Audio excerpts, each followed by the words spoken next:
দর্শক, জাতীয় ঈদগাহের সকল প্রস্তুতি শেষ করা হয়েছে। আগামীকাল ঠিক এই জায়গাতেই নামাজ পড়বেন রাষ্ট্রপতি মোহাম্মদ শাহাবুদ্দিন এবং প্রধানমন্ত্রী মোহাম্মদ তারেক রহমান।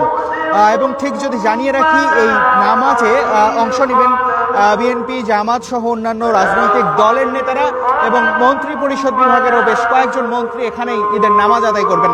এবং ঠিক এই জায়গাতেই আমরা দেখানোর চেষ্টা করছি যে মিনার তৈরি করা হয়েছে। এখান থেকেই মূলত যে ঈদ উল ফিতরের নামাজ সেটির আসলে বয়ান দেওয়া হবে এই জায়গাতেই। এবং এখন শেষ মুহূর্তের যে কাজ সেটি করা হচ্ছে, অর্থাৎ এই যে নিচে যে কার্পেটগুলো আসলে বিছানো হয়েছে সেগুলোর যে পরিষ্কার সেটি করা হচ্ছে। এবং আগামীকাল এই জায়গাতেই নামাজ পড়বেন রাষ্ট্রের গুরুত্বপূর্ণ সব ব্যক্তি এবং সাধারণ মানুষ। এবং ঠিক যদি দেখানোর চেষ্টা করি, এরই মধ্যে আজকে যে বৃষ্টি এবং ঝড়ের সম্ভাবনা রয়েছে তার কিছুটা প্রভাবও পড়েছে। যদি জানিয়ে রাখি আপনাদেরকে, এরই মধ্যে ঢাকার আকাশও আসলে আমরা দেখছি অন্ধকার হয়ে এসেছে, যে কারণে কিছুক্ষণ আগেও এই জায়গায় যেই ঝড়ের বাতাসের যেই পরিস্থিতি সেটি দেখছিলাম আমরা। উপরের যেই তিরপাল দেওয়া হয়েছে সেটিও অনেক সময় উঠছিল। এবং এখন আসলে যে পরিস্থিতি দেখতে পাচ্ছি বেশ স্বাভাবিক রয়েছে। তবে দেশের 3 অঞ্চলে আপনারা জানেন, 3 অঞ্চলের উপর দিয়ে আসলে আজ দুপুরের মধ্যেই সর্বোচ্চ 80 কিলোমিটার বেগে যেই ঝড় হতে পারে বলে জানিয়েছে আবহাওয়া অফিস, তার একটি প্রভাব কিন্তু এই জাতীয় ঈদগাহে পড়তে পারে। অর্থাৎ ঢাকায় যদি তার একটি প্রভাব পড়ে এবং জাতীয় ঈদগাহে এর আগে বৃষ্টিতে আসলে নিচের যেই বসার জায়গা সেটি প্রায় হাঁটু পর্যন্ত পানি হয়ে গেছিল, সেই সংখ্যাও আসলে রয়েছে, যেহেতু বৃষ্টির একটি সম্ভাবনা আমরা দেখছি। কিন্তু এখানে যারা কর্মরত রয়েছেন তারা আসলে বলছেন ছোটখাটো বৃষ্টি বা খুব বড় কোনো আসলে সমস্যা হবার সম্ভাবনা এই জায়গায় নাই, কারণ ওপরে এবং নিচে প্রতিটা জায়গায় আসলে পানি যেন না পৌঁছায়, পানি যেন ভেতরে না আসে, সেইভাবেই আসলে সাজানো হয়েছে এই জাতীয় ঈদগাহ। এবং আমরা আসলে দেখানোর চেষ্টা করছি, অর্থাৎ প্রধানমন্ত্রী এবং রাষ্ট্রপতি জায়গায় জায়গায় নামাজ পড়বেন, ঠিক তার সামনে থেকে দেখানোর চেষ্টা করছি। পুরো এরিয়াটা যদি একটু দেখানোর চেষ্টা করি আপনাদেরকে, প্রায় সব ধরনের প্রস্তুতি শেষ করেছে নিরাপত্তা কর্মীরা। এবং আমরা দেখেছি ভেতরে বাইরে অসংখ্য আইন শৃঙ্খলা বাহিনীর সদস্যরা আসলে দায়িত্ব পালন করছেন। এবং সবশেষ কিছু তথ্য আপনাদেরকে আমরা যদি জানিয়ে রাখি, ঈদ উল ফিতর উপলক্ষে রাজধানীর এই যে জাতীয় ঈদগাহ নামাজ আদায়ের জন্য আসলে শেষ মুহূর্তের যে প্রস্তুতি সেটি এখন চলছে। এবং শেষ মুহূর্তের প্রস্তুতিও প্রায় শেষ পর্যায়ে এসে পৌঁছেছে। ঈদের নামাজ উপলক্ষে এই যে জাতীয় ঈদগাহ ময়দানে নিরাপত্তা ব্যবস্থাও জোরদার করা হয়েছে।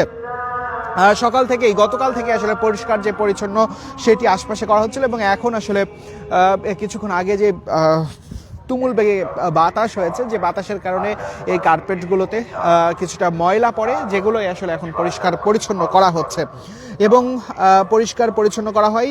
এছাড়া আসলে যদি জানিয়ে রাখি, ছাতা এবং অন্যান্য যে প্রয়োজনীয় ব্যবস্থা সেগুলোও সম্পূর্ণ করা হয়েছে।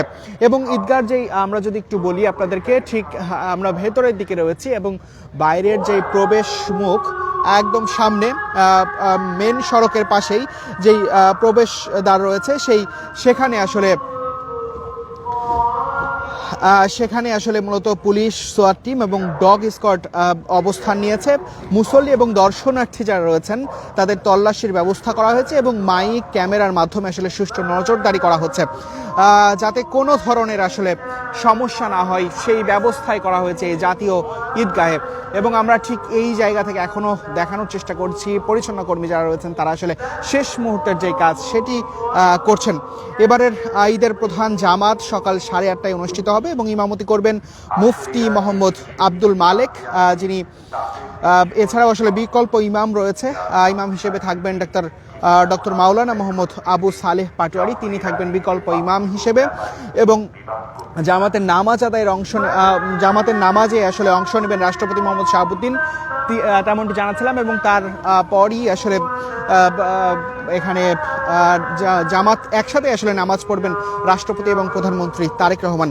ঢাকা উত্তর ও দক্ষিণ সিটি কর্পোরেশনের সংশ্লিষ্ট কর্তৃপক্ষ সব ধরনের ব্যবস্থা নিয়েছে, এমনটি আমরা জানতে পেরেছি, যাতে নগরবাসীর নির্বিঘ্নে এবং নিরাপদে জামাতে অংশ নিতে পারে। ট্রাফিক ব্যবস্থা, বিদ্যুৎ, পানি সরবরাহ সবকিছুই আসলে আমরা দেখেছি বাইরে বেশ সুষ্ঠু এবং সুন্দরভাবে আসলে কার্যক্রম করা হয়েছে।